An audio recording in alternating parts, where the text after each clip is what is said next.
আজকে তৃতীয় হয়ে নিয়ে গেলেন আজকে লটারিতে প্রথম পুরস্কার।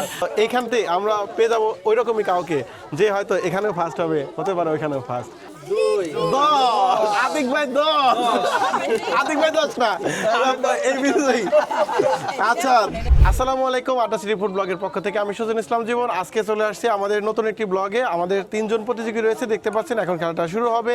আড্ডা সিটি ফুড ব্লগের এই যে আয়োজন আমরা ফেসবুক ইউটিউবে দিয়ে থাকি আপনাদের, এটা আমরা আসলে চেষ্টা করি গ্রামে একটু বিনোদন, গ্রাম্য মানুষের মধ্যে একটু আনন্দে কিছু সময় কাটানোর জন্য, এবং কি তাদের মধ্যে উপহার তুলে দিয়ে আমরা আড্ডা সিটিকে আরও এগিয়ে নিতে চাই। সেই উপহারগুলো আমরা দিচ্ছি প্রত্যেককে। আপনারা জানেন এই 3 জনের জন্যই রয়েছে 4টা পুরস্কার।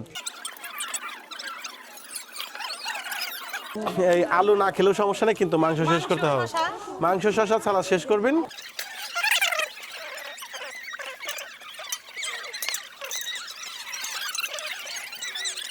এই মুহূর্তে আড্ডা সিটি ফুড ব্লগের মাঝখানে আমাদের দেখতে পাচ্ছেন চমৎকার একটা অনুষ্ঠানের সৌন্দর্য বাড়িয়ে দিয়েছে আড্ডা সিটি ফুড ব্লগের প্রথম হতে কাছাকাছি পেরে।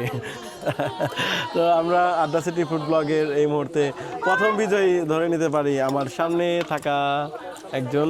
আজকের খাবার খেয়ে প্রথম বিজয়ী, প্রথম বিজয়ীকে পুরস্কার তুলে দিচ্ছে। সবাইকে হাতে তালি দেই। এরপরে সেকেন্ড পুরস্কার দিচ্ছেন উজ্জ্বল ভাই, দিয়ে দেন, ওই পাশে দিয়ে দেন। দ্বিতীয় পুরস্কার তুলে দিচ্ছেন এই মুহূর্তে আড্ডা সিটি ফুড ব্লগের পক্ষ থেকে সেকেন্ড প্রাইজ। এরপরে থার্ড প্রাইজ তুলে এই পাশে রুবির কাছে দিয়ে দেন। এই মুহূর্তে আমার বোন তুলে দিচ্ছেন তৃতীয় বিজয়ীকে তৃতীয় পুরস্কার। কে বেশি হয়? আতিক ভাই 7। আতিক ভাইয়ের সামনে এই মুহূর্তে দেখতে পাচ্ছি 8।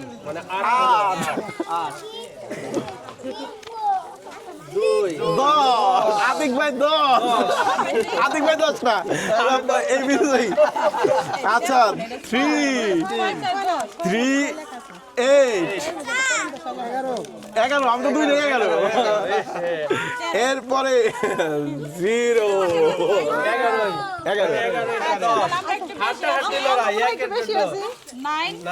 দেখি 9 লেখা না। 13